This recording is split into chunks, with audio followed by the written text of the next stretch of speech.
এটা এমন এক পরিস্থিতি। দেশের বর্তমান পরিস্থিতিতে ক্ষোভ ও হতাশা প্রকাশ করেছেন অন্তর্বর্তী সরকারের প্রধান উপদেষ্টা অধ্যাপক ডক্টর মোহাম্মদ ইউনূস। তিনি বলেন, এভাবে দায়িত্ব পালন করা সম্ভব হচ্ছে না। নির্বাচন নিয়ে চাপ তৈরি করা হয়েছে। দেশের বিরাজমান পরিস্থিতিতে যদি ঠিকভাবে কাজ করতে না পারেন, তাহলে প্রধান উপদেষ্টার পদে থেকে লাভ কি? এমন খবর প্রচার করেছে বিবিসি বাংলা। বৃহস্পতিবার দুপুরে উপদেষ্টা পরিষদের নিয়মিত বৈঠক শেষে অনির্ধারিত আলোচনায় দেশের সার্বিক পরিস্থিতি নিয়ে অন্য উপদেষ্টাদের সঙ্গে কথা বলেন অধ্যাপক মোহাম্মদ ইউনূস। সেখানে ক্ষোভ ও হতাশার কথা তুলে ধরেন তিনি। অন্তর্বর্তী সরকারের একাধিক উপদেষ্টা ও সরকারের উচ্চ পর্যায়ের এক দায়িত্বশীল কর্মকর্তার সঙ্গে কথা বলে বিষয়টি নিশ্চিত হওয়া গেছে। উপদেষ্টা পরিষদের বৈঠকের পর প্রধান উপদেষ্টা অধ্যাপক মোহাম্মদ ইউনূসের সঙ্গে দেখা করেন জাতীয় নাগরিক পার্টি এনসিপির আহ্বায়ক নাহিদ ইসলাম। তিনি সন্ধ্যায় প্রধান উপদেষ্টার বাসভবন যমুনায় যান। সেখান থেকে বেরিয়ে নাহিদ ইসলাম রাতে বিবিসি বাংলাকে বলেন, অধ্যাপক ডক্টর মোহাম্মদ ইউনূস পদত্যাগের বিষয়ে ভাবছেন। এর আগে উপদেষ্টা পরিষদের বৈঠক শেষে দীর্ঘক্ষণ উপদেষ্টাদের সঙ্গে কথা বলেন প্রধান উপদেষ্টা। সূত্র থেকে জানা গেছে, ঢাকায় প্রতিদিন সড়ক আটকে আন্দোলন, সংস্কার সহ বিভিন্ন বিষয়ে রাজনৈতিক দলগুলোর মধ্যে ঐকমত্য না হওয়া, রাষ্ট্রীয় কাজে নানা পক্ষের অসহযোগিতার বিষয়টি আলোচনায় আসে।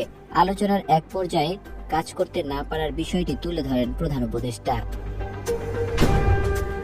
তিনি আরো বলেন, সংস্কারের বিষয়ে এখনো তেমন কিছু হলো না, তাহলে তিনি কেন থাকবেন? এমন প্রশ্ন আলোচনায় আনেন তিনি। উপদেষ্টা পরিষদের ওই আলোচনায় উপস্থিত থাকা সূত্রগুলো আরো জানায়, এক পর্যায়ে প্রধান উপদেষ্টা তাদের বলেন তারা যেন আরেকটি অন্তর্বর্তী সরকার গঠন করেন, কারণ তিনি চলে যেতে চান। বর্তমানে যে পরিস্থিতি আছে তাতে অবাধ ও নিরপেক্ষ নির্বাচন আয়োজন নিয়েও সংশয় প্রকাশ করেন তিনি। এই পরিস্থিতিতে নির্বাচন হলে ব্যালট ছিনতাইয়ের মতো ঘটনা ঘটলে পুলিশ ও প্রশাসন তা ঠেকাতে পারবে কিনা সে নিয়েও সংশয় প্রকাশ করেন তিনি। অন্যদিকে ভালো নির্বাচন করতে না পারলে মানুষ তাকে দায়ী করবে বলেও আলোচনায় উল্লেখ করেন। বৈঠক সূত্র জানায়, বিভিন্ন পক্ষের অসহযোগিতার বিষয়টি জাতির উদ্দেশ্যে ভাষণের মাধ্যমে তুলে ধরার কথা বলেন প্রধান উপদেষ্টা। এক পর্যায়ে তার ভাষণের একটি খসড়াও তৈরি করা হয়, তবে শেষ পর্যন্ত ভাষণের বিষয়টি সিদ্ধান্ত হয়নি। এ বিষয়ে পরে আবার আলোচনা হতে পারে।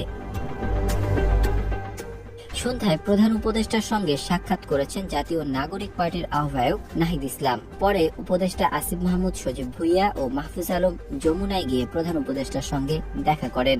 এদিকে রাতে বিবিসি বাংলার খবরে বলা হয়, প্রধান উপদেষ্টা অধ্যাপক মোহাম্মদ ইউনূস পদত্যাগ করতে পারেন।